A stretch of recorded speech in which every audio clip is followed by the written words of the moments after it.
Hello दोस्तों, स्वागत है आपका मेरे YouTube चैनल मार्केट मेनिया में। आज हम इस वीडियो में केमिकल सेक्टर के स्मॉल कैप कंपनी के बारे में डिस्कस करेंगे, उसके बिजनेस मॉडल को समझने का प्रयास करेंगे और यह भी समझने की कोशिश करेंगे कि कौन से म्यूचुअल फंड हाउसेज ने इसमें पैसा लगाया है और कितनी स्कीम्स में पैसा लगाया है।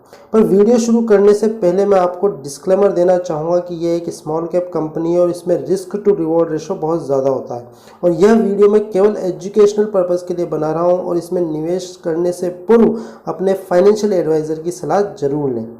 तो देखिए, इस कंपनी को अभी मार्केट में लिस्ट हुए ज़्यादा टाइम नहीं हुआ है और ये कंपनी अभी जून 2022 में ही लिस्ट हुई थी। यह कंपनी मेनली स्पेशलिटी केमिकल के बिजनेस में डील करती है। अगर स्पेशलिटी केमिकल्स की बात की जाए तो यह कंपनी ज़्यादातर उन केमिकल्स को बनाती है जो पूरे भारत में कोई दूसरी कंपनी नहीं बनाती। अगर इन केमिकल्स की बात की जाए तो इनमें है 4-MEP, MMBC, T2E, OTBN जैसे स्पेशलिटी केमिकल्स शामिल हैं। अगर कंपनी के बिजनेस सेगमेंट की बात की जाए तो कंपनी का 72% बिजनेस लार्ज स्केल मैन्युफैक्चरिंग से आता है, जिसमें ज़्यादातर स्पेशलिटी केमिकल्स और इंटरमीडिएरीज आते हैं और 19% बिजनेस कॉन्ट्रैक्ट मैन्युफैक्चरिंग से आता है।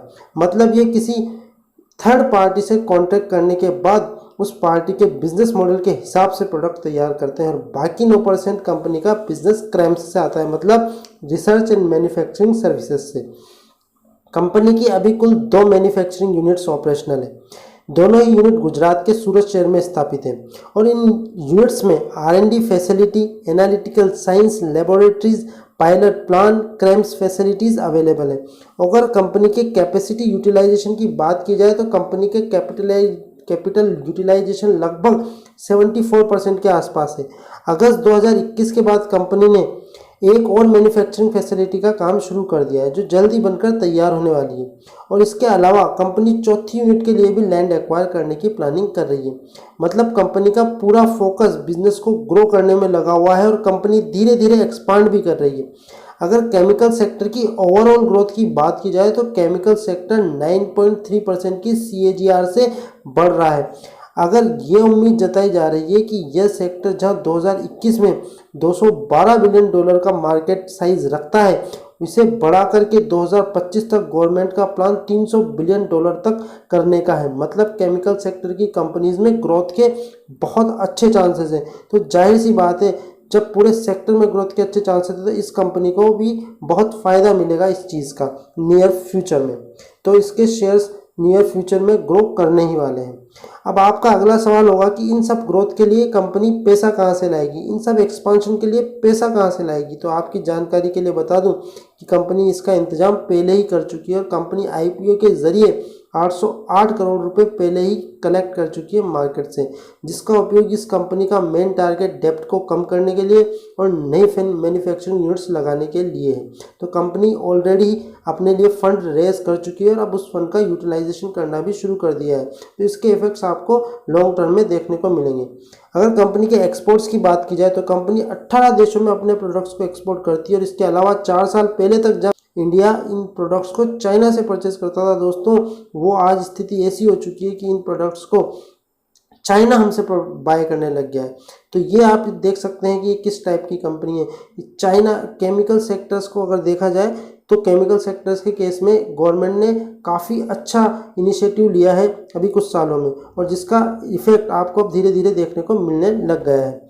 तो अब आप लोगों को कंपनी के बिजनेस के बारे में तो पता चल ही चुका है और थोड़ी बहुत इसके बारे में नॉलेज भी हो चुकी है। अब चलिए बात करते हैं फंडामेंटल्स एनालिसिस की।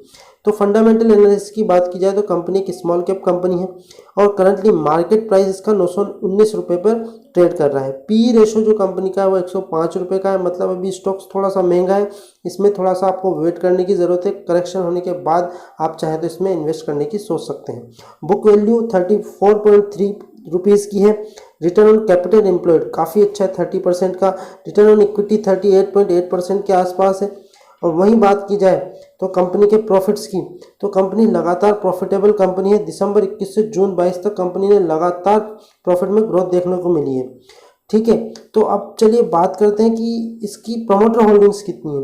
तो प्रमोटर होल्डिंग्स की बात की जाए तो कंपनी के प्रमोटर होल्डिंग्स 87% के आसपास है, जो कि काफ़ी अच्छा है। मतलब इसके प्रमोटर्स को इस कंपनी पे काफ़ी विश्वास है। और वहीं DIS की बात की जाए तो 8% से ज़्यादा है, जो कि एक स्मॉल कैप कंपनी के लिए बहुत अच्छा है।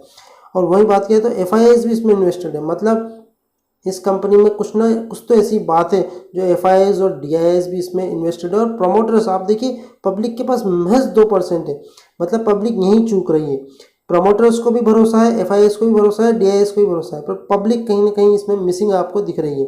ओनली 2.78%। इसमें भी आप देखना वो लोग होंगे जो ज़्यादातर बड़े प्लेयर्स होंगे, जैसे दामानी जी, राकेश झुंझुनवाला के प्रोफेशनली मैनेज्ड पोर्टफोलियोज, तो वो ज़्यादा आपको इसमें मिल सकते हैं।